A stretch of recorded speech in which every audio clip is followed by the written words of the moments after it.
হামজা যখনই যাবে তাকে আমরা সর্বাত্মক সহযোগিতা করবে দূতাবাস থেকে, আর আমরাও যোগাযোগের মধ্যে রয়েছি। আমরা নেক্সট ফিফা উইন্ডো সেপ্টেম্বরের টার্গেট ধরেই কাজ করছি। আশা করি নিশ্চয়ই সামনে আপনারা ভালো নিউজ শুনবেন।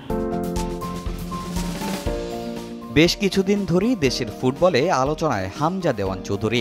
লেস্টার সিটির এই ফুটবলার বাংলাদেশের হয়ে খেলবেন কিনা, খেললেও সেটা কবে, এ নিয়ে জলঘোলা কম হয়নি। দেশের ফুটবল প্রেমীরাও চান তাকে লাল সবুজের জার্সিতে দেখতে, তাই এবার তাকে বাংলাদেশের হয়ে খেলানোর জন্য বেশ আটঘাট বেঁধেই নেমেছে বাফুফে। দ্রুতই হামজাকে দেখা যেতে পারে লাল সবুজ জার্সিতে, এমনই ইঙ্গিত ফুটবল ফেডারেশনের। আমরা নেক্সট ফিফা উইন্ডো সেপ্টেম্বরের টার্গেট ধরেই কাজ করছি। আশা করি নিশ্চয়ই সামনে আপনারা ভালো নিউজ শুনবেন। বাফুফের মতো হামজাও চান বাংলাদেশের জার্সিতে খেলতে। বাংলাদেশি পাসপোর্টের জন্য আবেদনও করতে যান তিনি, তবে কিছু জটিলতায় তা আর সম্পূর্ণ হয়নি, যদিও এবার বাফুফে উদ্যোগ নিয়েছে সমস্যা সমাধানের।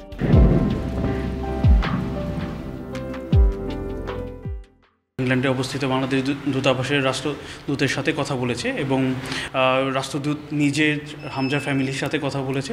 পরবর্তীতে হামজা যখনই যাবে তাকে আমরা সর্বাত্মক সহযোগিতা করবে দূতাবাস থেকে, আর আমরাও যোগাযোগের মধ্যে রয়েছি। ইতিমধ্যেই জানেন আমরা জামাল প্লাস তারেক কাজী এই নিয়ে কাজ করেছে, তো আমরা পরবর্তী যে পদক্ষেপ আমরা অলরেডি কাজ শুরু করেছি। হামজা ছাড়াও বাফুফের সঙ্গে কথা এগিয়েছে মোহামেডানের সুলেমান দিয়াবাতের সঙ্গে। মালির এই ফুটবলার অনেক আগেই আগ্রহ প্রকাশ করেছিলেন বাংলাদেশের হয়ে খেলতে, যদিও তাকে লাল সবুজের জার্সিতে খেলাতে বাফুফের বিবেচনায় রাখতে হবে অনেক কিছু। তারপরও তাকে নিয়ে বেশ আশাবাদী বাংলাদেশ ফুটবল ফেডারেশন। দিয়াবাতের সাথে কিন্তু আমরা বসেছিলাম, সে জানিয়েছে যে এরকম সে ডুয়েল সিটিজেন নিতে পারবে।